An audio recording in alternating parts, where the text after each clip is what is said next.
Watch as Fox News fact checks Trump's lies live on air. Biden sent, I call her Comrade Kamala, sent Comrade Kamala to see Putin in Russia 3 days before the attack. She went, she said, she gave her case. He attacked 3 days later. Just a quick clarification. We don't have confirmation that the vice president went to Russia to meet with Vladimir Putin. I know she went over to Europe right before the incursion when Russia invaded Ukraine, and it's a war that's still going on right now. Now, the thing is, the problem is that the damage has already been done because he's already lied about Kamala Harris, and then you see online his supporters and others saying, yeah, Kamala Harris's crowds are AI generated, they're not real. And the damage is done. And anytime Trump gets fact-checked, he crumbles like he did right there. The same way he did in the debate. Remember in the debate when he said that in Springfield, Illinois, immigrants are eating dogs and cats, and the moderator said, sir, that's not true. And then Trump just cried foul. How dare you fact-check me? Well, because there's facts, and he just makes stuff up. He just lies, and he lies to you in front of your face enough to the point where his supporters start to believe him. That is a lesson he learned from Roy Cohn. Roy Cohn was the lawyer who represented Trump and his father back in the day. He's a real slime bag in New York. And one of the things that he would say is just tell people what you believe and just keep telling them the lie, lie, lie, lie until they believe that what they saw with their own eyes is not real. And that's what he does with these crowd size things. He just keeps saying, I got huge crowd sizes, when we see with our own eyes that the crowd sizes are getting less and less. People are sick and tired of him. Now, he's got his hardcore base. He's still got a hardcore base. We see the polls have him tied still for some reason. I don't know how or why we're close. I don't get it.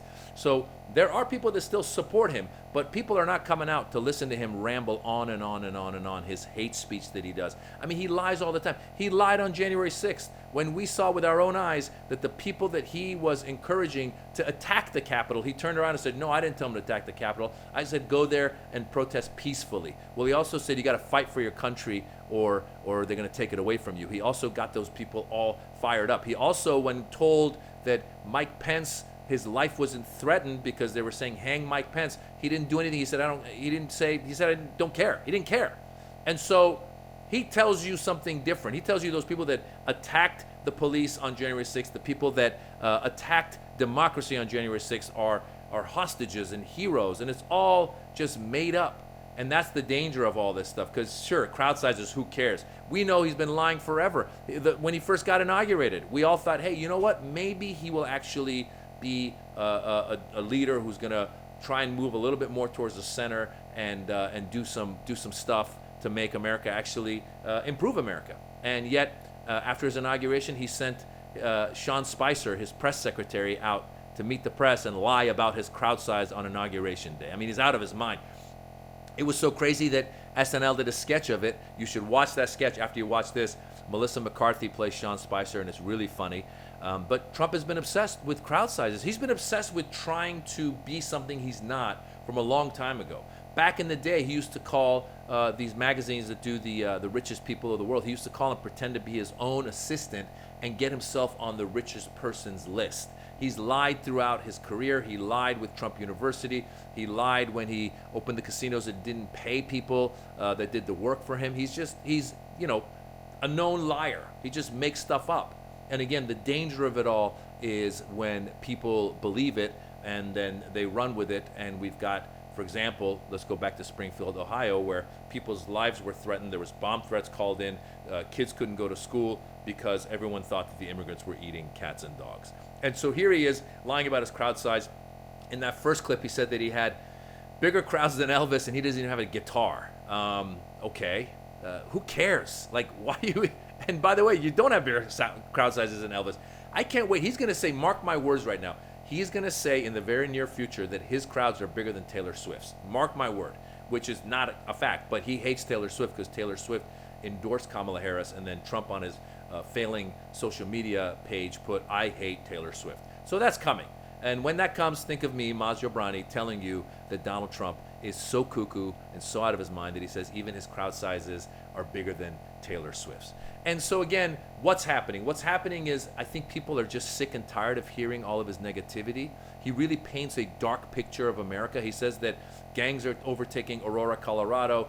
Immigrants are eating pets in Springfield, Illinois. And then you get people from these communities, mayors, Republicans, governors, saying, no, this is not the fact. You need to redact this. You need to take it back. And he doesn't. And then people's lives, like I said earlier, are in danger. And so I think people are sick and tired of that. They're stepping away from him somewhat. I'm guessing most people in the middle see that he's out of his mind because he still won't admit that he lost the 2020 election. He won't admit that January 6th was a bad thing. And anybody who watches and sees that, matter of fact, in the vice presidential debate, the biggest knock against J.D. Vance was even J.D. Vance is not willing to admit that Donald Trump lost in 2020. And so if you just like democracy, you should should disqualify him. But we see him lie about his crowd size. We see him lie about having won the election. And we just see that we've got someone who is a pathological liar who can't do any better.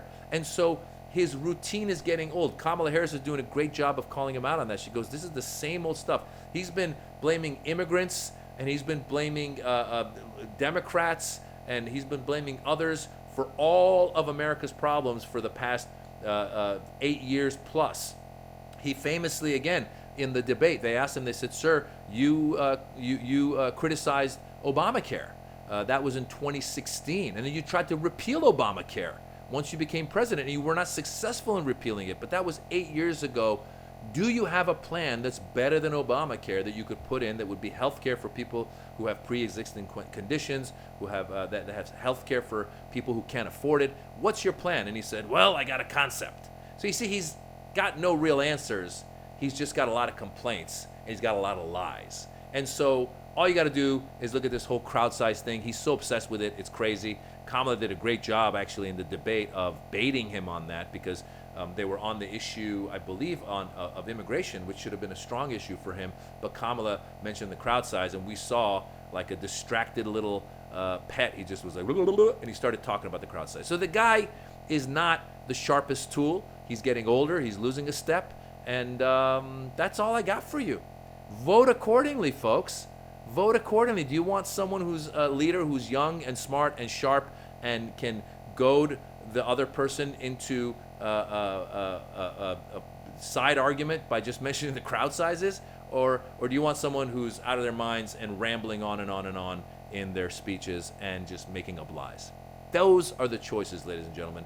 I'm comedian Maz Jobrani. I've got a special on YouTube. It's called The Birds and the Bees. It's a stand-up comedy special. Check it out. If you like it, tell your friends. If you don't like it, keep it to yourselves. Bye.